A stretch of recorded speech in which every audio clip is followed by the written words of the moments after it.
So, hey everyone. I wanted to make a video today to bridge myself to those of you that have never met me before. And yeah, to introduce myself really, and introduce the nature of my approach to spiritual awakening and healing, and a little bit more of a sense of what it is I will be sharing with you in the 2-day immersion, or those of you that join us in Munich.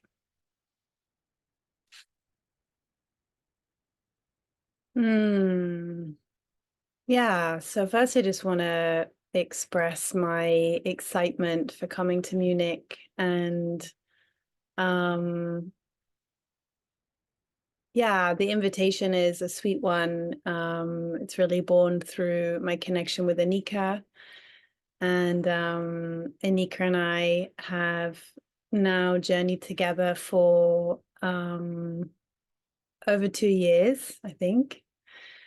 And it's just so nourishing to me. I think just the evolution of that journey. And recently she came to visit me on my home island, and we did some personal retreat time here. And it was sweet to show her more of my world here and my life as well, and share that with her. So I'm really excited about coming to Munich and stepping a little into her world there and connecting with some of her friends and beloveds, and really feeling if there's resonance, because resonance is so important for the spiritual journey, to really become companions along the way. We really want to feel that those that are guiding us, and the way we're being guided, is really speaking to us on a deep level. So my intent for coming is twofold. One is to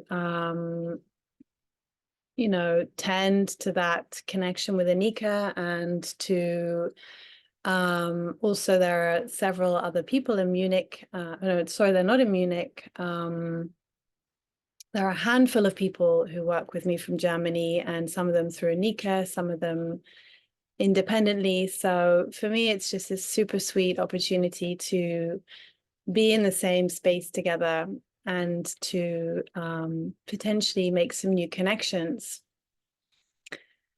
And then to share the keys, the foundational keys and principles for my approach to healing and awakening, so that others can have a sense of what it is that we're doing. They can see if that can become as a way of as an approach to spiritual development and to healing, if it can become an ally for you along your own unfolding and journey.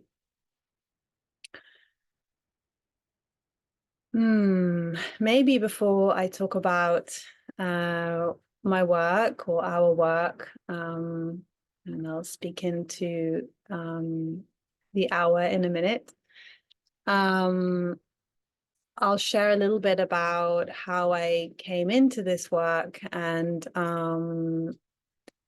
yeah, a little bit more about me too. So I live on a small island in the Mediterranean. It's a very remote, wild, volcanic place.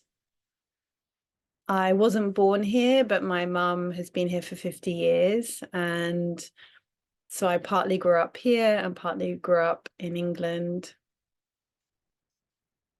And the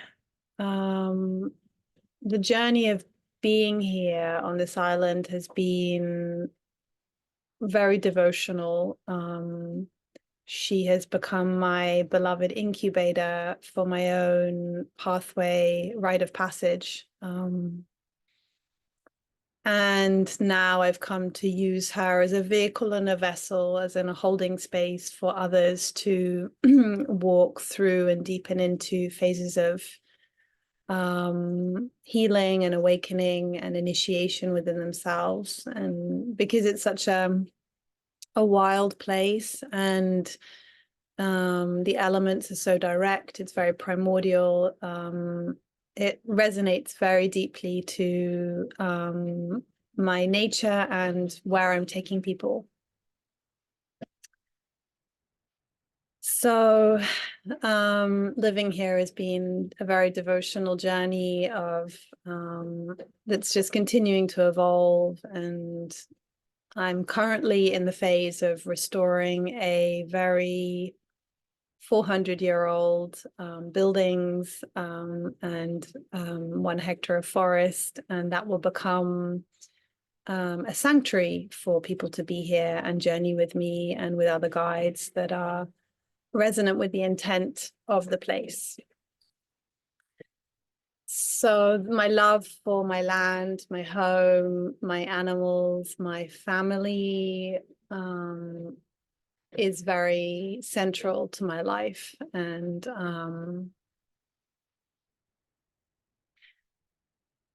my journey of awakening was not an easy one. I think maybe everyone can say that, but I definitely was initiated through fire, and I always say that I wouldn't wish that upon anyone. I don't feel that necessarily everyone has to go through the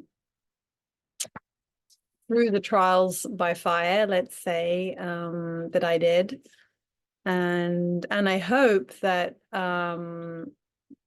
I have this sense that part of the offering of when you go through an initiation and you clear the way and you make a journey, you're kind of clearing the path somewhat so that that journey can become more graceful for others. So so I had a very difficult phases of my life from 18 through my 20s.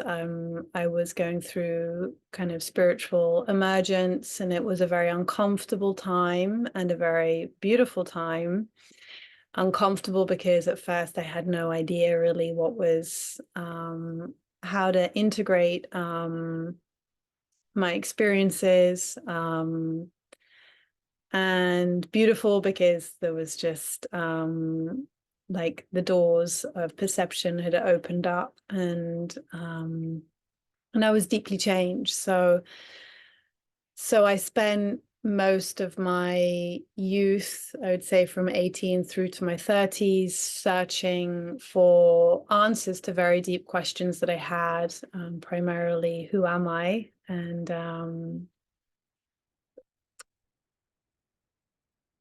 And along that spiral, I did a lot of travel, and I spent a lot of time in Indigenous communities. I had an 8-month period in a community in Costa Rica called the Bribri, and it was a very remote tribe kind of scattered across the border between Panama and Costa Rica. And it was a very important time for me. I had finished university. I had devoted myself to esoteric faith, shamanism, studied the Sufi poets. I really had kind of immersed myself in shamanic rites of passage. And my reasoning for that was because my experiences when I was 18, kind of through to my early 20s, and as I was hitting university, were very shamanic, and they were very inexplicable, and they were very distressing. It was a lot of death, very intense experiences of dissolution, annihilation, an intense breakdown of myself, my psyche, in a very rapid way. And I found a lot of solace in the work of psychologists like Stanislav Grof and the kind of writers and the kind of pioneers in the field of spiritual emergency. I felt like they had really pinpointed a very important phenomena, particularly for spiritual seekers in the West, who are going through very rapid, intense awakening experiences without the context or holding of a healthy society. And that creates a lot of confusion, and it can also demonize the holy in a way. So the shamanic, when I started reading the kind of anthropological texts on shamanic rites of passage, it was like reading my own experiences. And I was like, well, hang on a minute, I am not, I'm not, you know, I'm not, this isn't my culture, and I'm not living in the jungle or in the steppes of Siberia, and yet it was so relatable, the descriptions of the kind of processes of death and dismemberment. And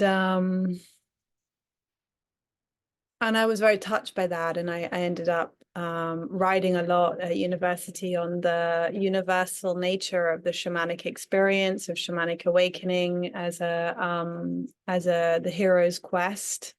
So I was very into Jungian psychology and the bridging of Jungian psychology with the dialogues around shamanic awakening. And so when I left, you know, the kind of field of academia, I was very met by what I'd found, but at a kind of self-healing level. You know, I was still immensely disturbed by the ground that had been shaken from underneath me, and I was immersing myself in healing arts. And I was very blessed to always have these incredible guides come along and show me their way. And my first beloved guide was he's now a dear friend of mine, Martin, and he was a very humble man, and he was a Reiki master, but he was also a Tai Chi master. And I met him when I was studying at university, and I have these beautiful memories. I used to go every Sunday to his house, and I was having a lot of you know, on the surface, I was, you know, looked great. I was very had a lot of joy, a lot of light, but it was like underneath the surface, it was shattering. You know, there was just so much to integrate around what had opened up for me, and the levels of absorption I'd gone had journeyed into the void, and the how that it has shaken the very structures of my sense of self. And it was very physical. So he was like, okay, well, let's focus on recalibrating your energy body, you know, through Tai Chi. And so we used to, he lived in an old mining town in the north of Manchester, and we used to do these Tai Chi dances on the edge of these kind of mining cliffs, and he used to make me close my eyes. I get emotional just thinking about it, because it was about trusting. And so he used to have me close my eyes on the edge of this cliff, and I would have to feel him to follow him, and if I got it wrong, I could go over the cliff, you know. And he showed me a lot of very earthy wisdom that was really spoke to me in a really deep way. I quickly found, though, that the healing that I was gaining through energy healing was really limited. I felt like we were just kind of moving the energy around, and we weren't really getting to the root cause of suffering. And I had a kind of a, you know, quite a wild wild hunger for really understanding the nature of my experience and suffering, and also letting my experience really express, like really. And so I immersed myself in Vipassana, and I kind of left society. Like, I traveled a lot. I've done a lot of traveling. I've been around the world like several times, and I've spent a lot of time in really remote, wild places, and I found myself just really leaving, academia, society, the whole lot behind. And I had this beautiful big bus, and I just lived in the middle of nowhere. And I started just immersing myself in Vipassana. And it was really important, like the reconnecting with my Buddhist lineages within myself, like just the memory body of Buddhism and the Buddhic mind. And I feel like I have a very Buddhic mind. And it was very natural, and yet I felt immensely I didn't really fit in to the model of Buddhism. Like, I would be in these kind of Buddhist communities and in like long silent retreats, and I would find the teachers like couldn't really meet me in the depth of my experience. That felt it felt there was like a lack of meeting. And I think the meeting was through the imaginal. Like, my imaginal experience was very rich, and I felt like that was being kind of tempered, and there was something being left out for me. I also noticed, like, I was witnessing people in Vipassana retreats, and there'd be kind of like, there would be so much trauma. I could see in people's bodies so much trauma, and I would be kind of questioning the wisdom of the pathway through Vipassana. And there could be like a complementary support of like working through physical trauma and integrating traumatic experience so that you're more ready to sit in silence, so the body is more open and receptive. And so the combining of trauma healing started to become really important to me.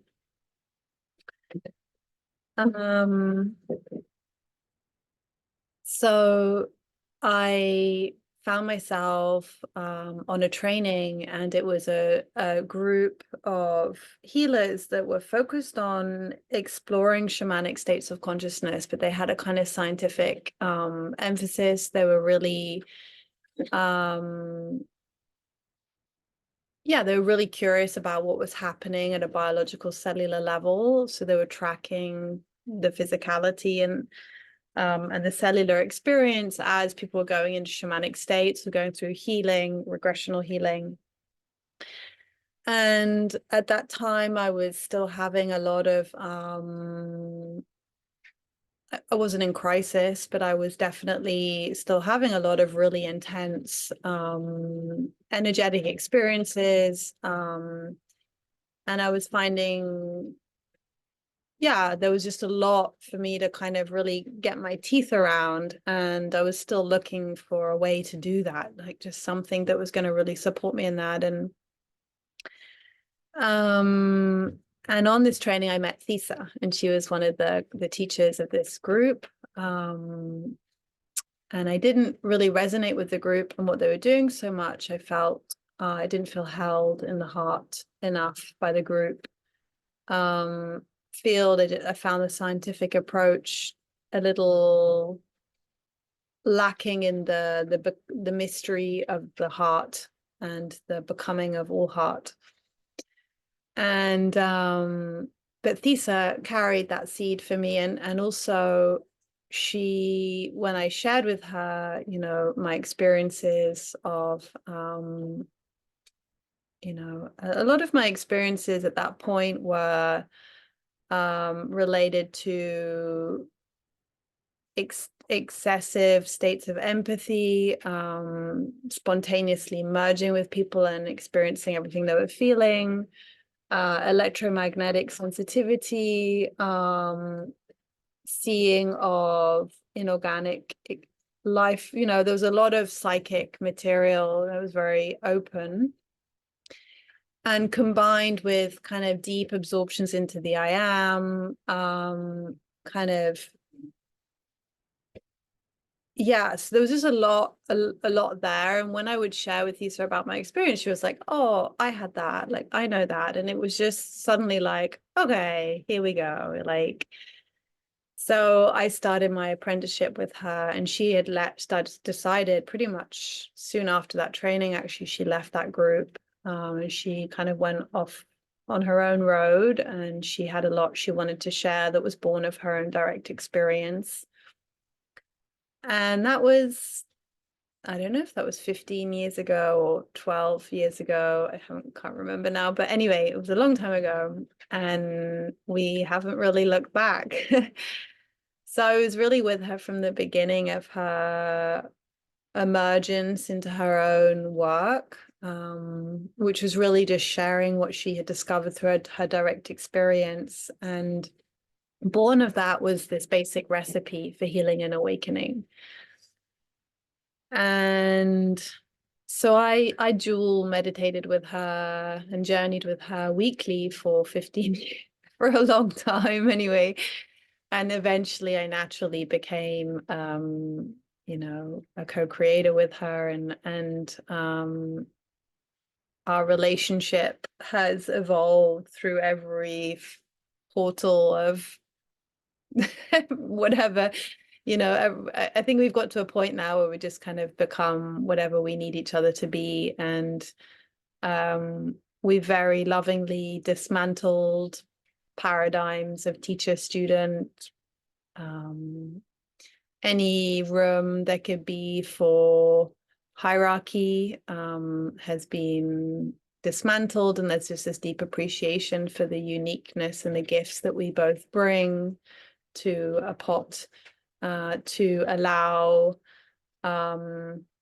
the Dharma to express. And I find that to be very beautiful and close to my heart. And so really the principle of our way of guiding others is we're companions along the way. We're creating an environment for others, environments conducive for awakening and healing to happen. But we're really inviting everyone into a high level of self-responsibility and claiming of your own inner guide and guru. And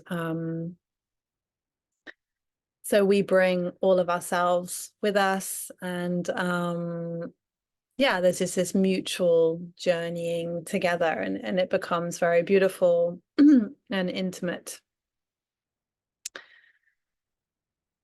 So we now have we have a lot of material, but the essence of what we're sharing is really embedded in this basic recipe, and it's beautifully simple. It's centered in key principles, and I'll share some of them in a moment. And this basic recipe is really the ally, that's the constant that you carry with you, whether you're trauma healing, whether you're you know, inquiring, have a deep esoteric inquiry, whether you're working on a relationship theme. Thessa and I have a shared passion for embodiment. And what we mean by that is the collapsing of primary polarity, you know, into a transcendent expression. So a primary polarity would be well, masculine and feminine, or the unmanifest and the manifest, or silence and what is calm and still, and what is active and moving. And when there's a coming together, there's an expression of unification, and that unification becomes a coherent state. And as it blossoms and evolves, that it reorganizes your experience of yourself, your body, and your environment. So cultivating inner unification is the heart of our way together. We are interested in coming into greater levels of unification and developing the essences, the substances of creation that are generated through that unification.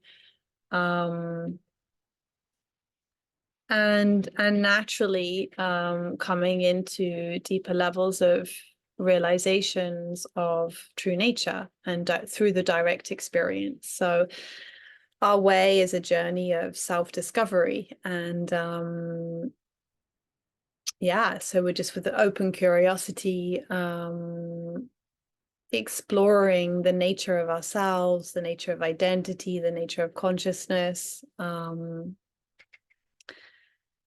But the basic recipe is really the heart of it. It's the heartbeat, you know, because whatever is your passion, you can explore whatever you need to explore, whatever life's calling you to explore. But if you have this basic recipe, it's the ally that will carry you into that exploration, into that healing process with grace. And so there are kind of 3 keystones to the basic recipe, and that is what I will be sharing primarily with others in the 2-day immersion. And the first is silence, our beloved, we name it as our beloved home base, cultivating, becoming aware of, and you can do it now as you're listening to me, just closing your eyes and asking the question, what is it that feels calm and still in relationship to my body? And we always start every journey with grounding into silence. And if the invitation highlights silence is unavailable, then you just be with that. It's the breadcrumb. And cultivating deeper realizations of silence is a natural effect of doing that. Every time you sit to practice, or every time you're just moving through your day, you can just notice, where's silence? What is it that's calm and still? Silence is the condition of grace. So we're creating the best condition for it's really what drives unification. It's underlying everything in nature. Is the impulse within nature is to unify. So nature naturally wants to unify with itself. So if you ground into silence or resource silence, you're orientating to the driving force for that journey of union and cultivation of union, or reunifying something you're experiencing. Eventually so silence is a word. It's like a placeholder for whatever that deepest foundation is within you. And that foundation is going to evolve and change as you go through deeper realizations of true nature and come home to that silence, that original silence.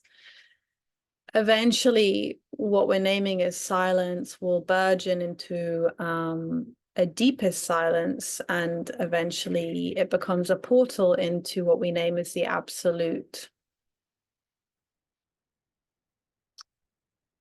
So the absolute is what is unmoving and unchanging. It's fundamental, changeless reality.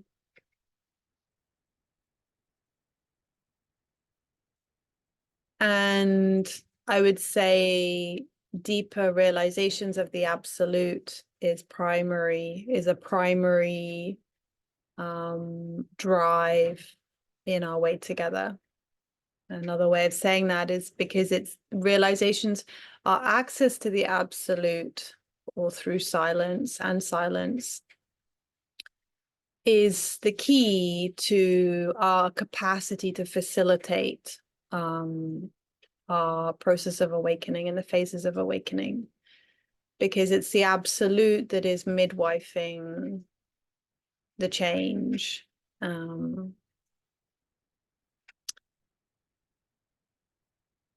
So we are intending to sit at the edge of our own consciousness whenever we ground into the absolute, and then we become aware, and I'll speak about this in a minute as another principle of the basic recipe. We become aware of the somatic experience, or the activity of the manifest experience, together with what is unmoving and unchanging or deeply silent.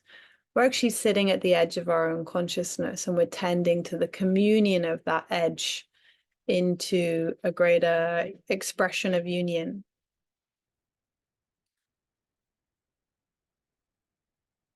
So, grounding into silence and the absolute is central and always our beloved home base and our beginning point and our continual invitation to allow that to be the backdrop for whatever we're journeying with. A second key principle to the basic recipe is something that's so simple, but it's kind of the first thing we leave out, and that is acceptance and allowance. In fact, when silence isn't available, we need to resource acceptance, and sometimes that needs to be radical, because that'll keep things fluid, even in the difficulty, and eventually silence will be able to penetrate back in through the allowing, through the vehicle of allowing. So there's the thing that, in a way, that makes our approach to spiritual development very feminine, is the all inclusion. Like, we're really looking to include and dismantle any fixed identification that's excluding something. So we're really wanting to be open to the nature of our experience, and to meet every layer with equal value until it's ready to become something new and deepen. And that all-inclusivity is really good medicine for the world. I feel like it's the medicine. And the superpower of deeper and deeper levels of acceptance that burgeons into deeper capacity for surrender as the willingness to become something new, is just an immeasurable strength. You know, the 90% of suffering, in a way, in a massive simplification what I'm about to say, but 90% of suffering boils down to a lack of acceptance. And that includes accepting the lack of acceptance and accepting the resistance. You know, everything wants to be held with equal value. And that way, what is being experienced can show you its medicine, because everything, well, this is something I've come to see through doing this for so long and through this journey of inclusion, that everything has its medicine according to nature. So if you trace something you're experiencing in separation, let's say an emotion, down, down, down, you keep being with it, including it, eventually it comes into communion with silence. The nature of that experience changes and essentializes, and eventually the true nature of what you're experiencing is revealed. So acceptance and allowance and inclusion will be a big piece of our journey together, and cultivating that and deepening our capacity for that within the face of what we're experiencing. And the third principle is journeying with the somatic experience, with the Gestalt experience, and really deeply including the sensations in the body, because the sensations, the kinesthetic experience, is really presencing the unconscious mind, and you know, so when we really be intimate, and it's the first thing we kind of leave out, you know, like if you're triggered or you're in trauma or you're having a difficult experience or you're talking to someone, you know, they can be like maybe the emotional and the mental kind of is really loud, but we can leave the body. And so we want to really include the kinesthetic experience and journey with that together. So when you're feeling an emotion, you want to feel the sensations that come with the emotion, or the thinking, if you're thinking a thought. And if you do that, you know, there's a beautiful you know, embodiment can just come with you at each step along the way, you know. So there's this real marriage bed that starts to burgeon between the expression of yourself and your physicality and your deepest realizations of silence. So the simplicity of this basic recipe is really sitting, holding together what is silent, calm and still, and what is active and moving. And letting, they'll just, if you're just aware of the two in the same space, there's just a natural unfolding and communion that will happen, because silence just drives that. It's midwifing that unification. And so in a way, what we're really doing is just mirroring the way of nature. In this basic recipe, it's just a way to facilitate and relax into what is naturally unfolding and to be with that natural unfolding.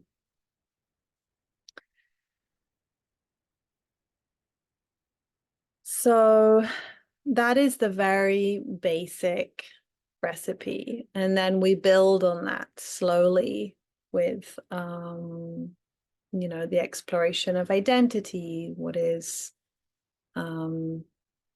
aware of the sensations or sensing the senses, and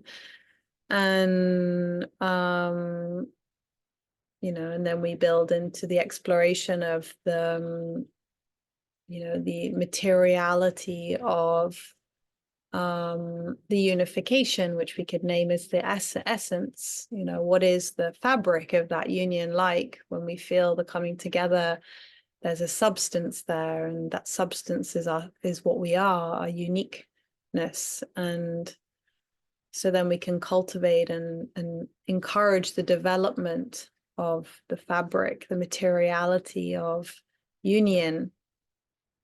And that eventually takes us into the fabric of love, really, the deeper realizations of the finest, most essential nature, and the quintessence, the quintessential nature.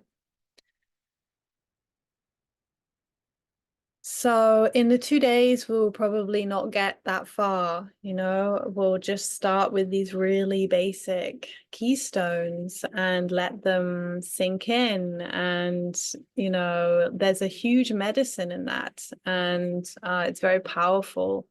And my intent would be for you to walk away with not only with this basic recipe that can be a resource to encourage your own relaxation and ability to deepen into what is naturally occurring for you and unfolding.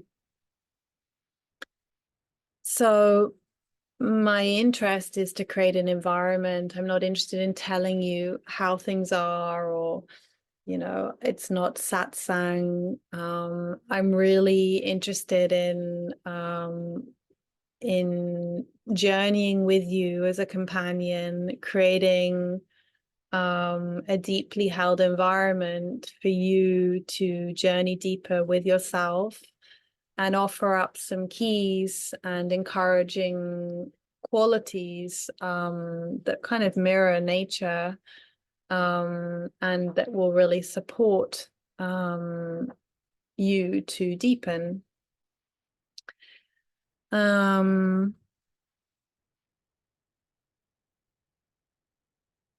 Yeah, so I feel like there's a lot I could elaborate more on all of that, and I don't want to remove. I really want to stay with the simplicity of this basic recipe, and what will be the essence of our 2 days together. And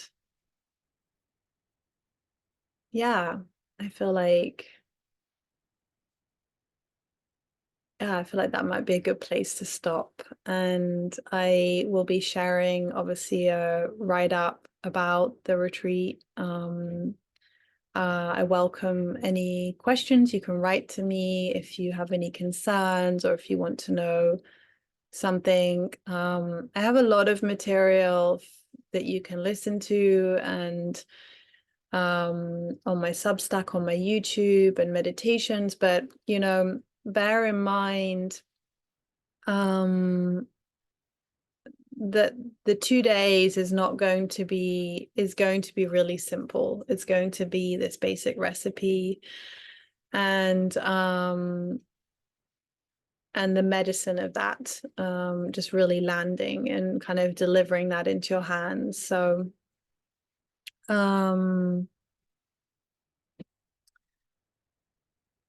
and yeah, thank you for listening. If you're still listening, I'm going to share also with your complimentary video, which is Thessa sharing about her journey into creating this recipe and an introduction to this basic work. And she also offers a guided meditation. So I won't make another guided meditation for you, seeing as she's done one. And that'll give you a taster of, the essence of our starting point together.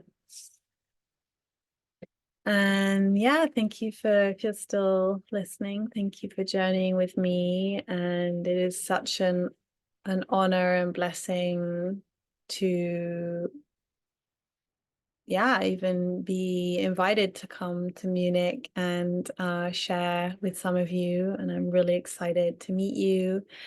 And I know many who will be coming will be bringing, your own well-trodden paths with you, and that can inform me. And I'm really excited about being there with you. Sending you a lot of love, and please get in touch if you have any questions. Much love.